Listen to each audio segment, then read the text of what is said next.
Жалал-Абад шаарынын аэропорту Индиянын бир шаарына эле окшоп калды да, Дели деп койсок деле болот да. Мүмкүн Дели бизден караганда кооздурактыр. Билбейм. Аябай бардак малкана эле болуп кетти да.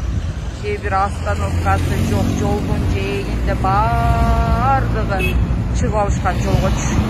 Ансаз келгенсип бүгүн Жанетанын шашлыкканасынан өрт чыкты эле. Ошону тартканы келип,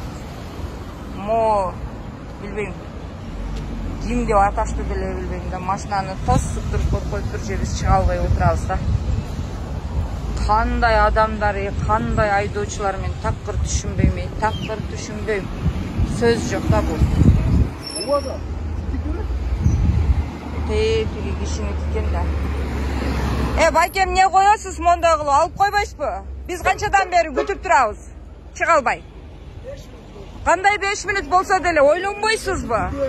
Жок, ойлонбойсузбу? Карабайсызбы? Эмне кандай эмне болот? Кандай неме болот? Керек болсо штраф төлөйсүз. Надо будет. Эмне болот же? Чындан коюп алып жүрө бересиңер базарлык кылып. Башкалар адам эмеспи? Жок, антпейбиз. Анда алыңыз машинаңызды, экинчи 5 мүнөттө койбой жүрүңүз.